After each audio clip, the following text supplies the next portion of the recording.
So today, we're going to rewind the clock to 2006, to a truly groundbreaking study from Johns Hopkins University. This is the one that really took psilocybin, the active compounded magic mushrooms, out of the shadows and put it right under the microscope in a serious scientific lab. And the results they got back were, well, they were just astonishing. We're talking about mature, psychologically healthy adults who said the experience they had was as meaningful as the birth of their first child, or even the death of a parent. Right there, that's the central mystery we're going to unpack. How on earth can a chemical substance trigger an experience that profound? And that, of course, leads to the big challenge. I mean, how do you quantify a feeling of pure awe? How do you stick a number on a feeling of being one with the universe?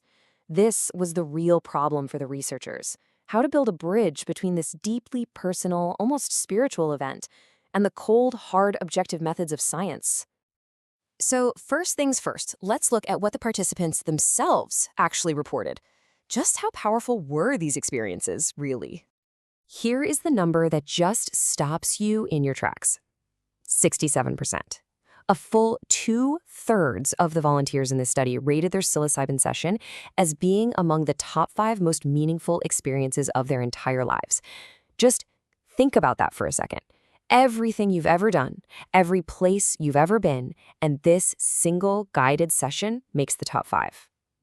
It's incredible. And when you look at the data, the difference was just night and day. On a scale where the number 8 means the single most meaningful experience of a lifetime, psilocybin scored a 6.5. Meanwhile, the active placebo, which was a stimulant called methylphenidate, it barely cracked a 3.4. So this wasn't just, a nice feeling from a drug.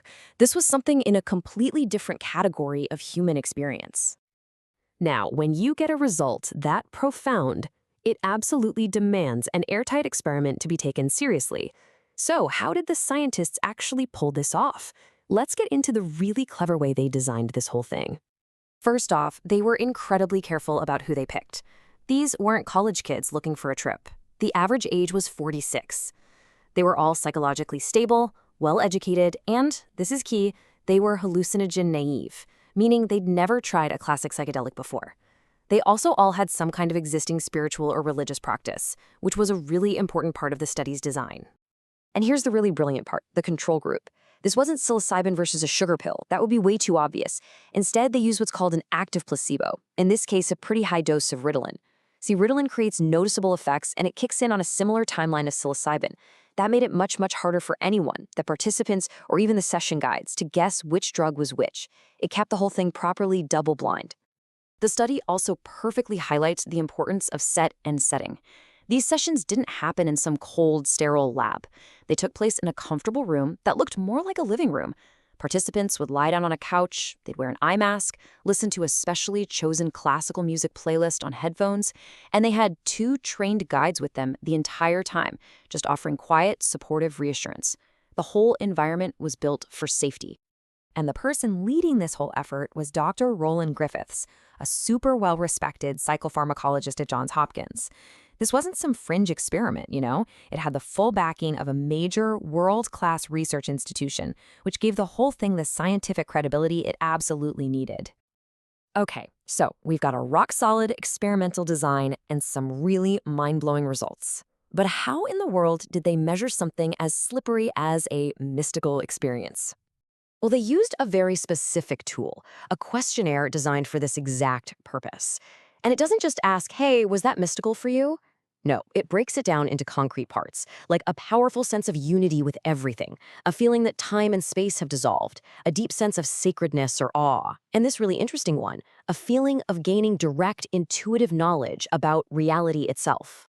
So when they tallied up the scores from that questionnaire, they found that a whopping 61% of people met the strict criteria for having a complete mystical experience after they took psilocybin. Compare that to just 11% after the active placebo. The drug wasn't just making people feel good, it was reliably triggering a very specific and very rare type of consciousness. And get this, the effects weren't just internal. The researchers followed up 2 months later and interviewed the participants' family, friends, and coworkers, and the results were so telling. After the psilocybin session, these outside observers noticed real, positive changes in the person's behavior. But after the placebo? Nothing. No meaningful change at all. Now, it is absolutely essential to have a balanced view here. The researchers were crystal clear that these sessions, well, they weren't always a walk in the park.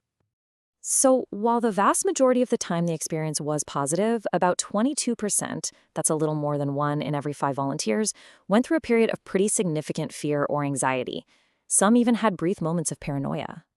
But, and this is the crucial context, because of that supportive setting and the guides who were right there with them, these tough moments were handled effectively, often with just simple reassurance. The fear passed, it was temporary, and the study found zero evidence of any lasting harm. In fact, many of the people who had those struggles still rated the overall experience as being incredibly positive and meaningful. So what's the big takeaway? What's the lasting legacy of this one study from 2006? Why are we still talking about it all these years later? Let's zoom out and look at the big picture. This study, for all intents and purposes, kicked off the modern renaissance in psychedelic research. It was the proof of concept. It showed that these profound states of mind could be safely and reliably brought about and studied in a laboratory setting.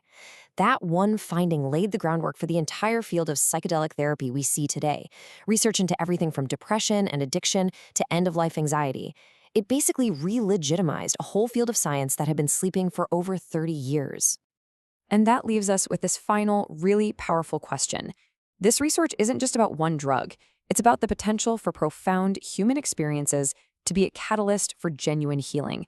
If these deeply meaningful states of consciousness can be safely studied and understood, what new doors might that open up for the entire future of mental health care? That's the door that this 2006 study unlocked for all of us.